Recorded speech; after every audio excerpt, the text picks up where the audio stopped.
think one of the things that has become very evident, and I actually noted something in the weekend newspapers on this, is that you have, and Piyush actually mentions this, that we have a sizable proportion of the Australian workforce now who are probably delaying their retirement, and who will probably work through for as long as their employers will, choose to have.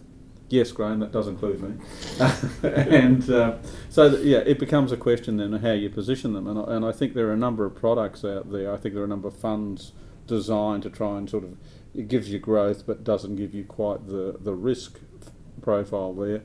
And I know, one of the reasons we're having this round table is to discuss those sort of products. So, Jonathan, what do you see as being the fundamentals of meeting the needs of people like that? I think it's there are different ways that you can approach this, and I think one of them is looking at maintaining the real purchasing power that investors have in their savings, and that's particularly important in that sort of pre and post-retirement area. And I think one of the drivers to that is that I think a number of us have talked about unprecedented periods, certainly in terms of very loose monetary policy.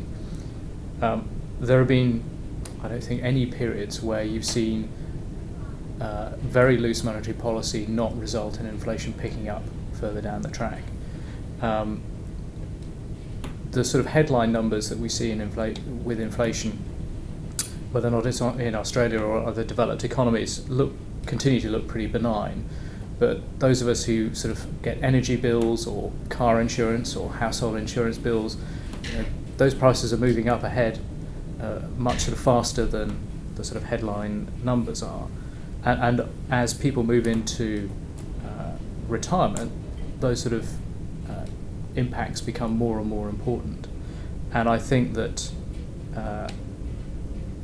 looking for the medium term, and that's something that I think Tim talked about, is that is really what we should be focusing on rather than the shorter term, is the requirement for products that help maintain that real purchasing power of our investments. And that's absolutely crucial as people move into the retirement phase. Yeah, I think in terms of that, the retirement piece, there's one step even before then, and this is where I guess a lot of advisors focus on, is about one is, how do you have that discussion with your clients about what is a reasonable expectation of what your needs are in retirement? I think that's fundamental even before you start talking about product. And then what's your strategy to best address those needs? And if you think about where the biggest mismatch is to meeting those needs is in that conversation. What are your expectations? Are they realistic? And how do you prioritise those expectations? So I think you've got to have that conversation first.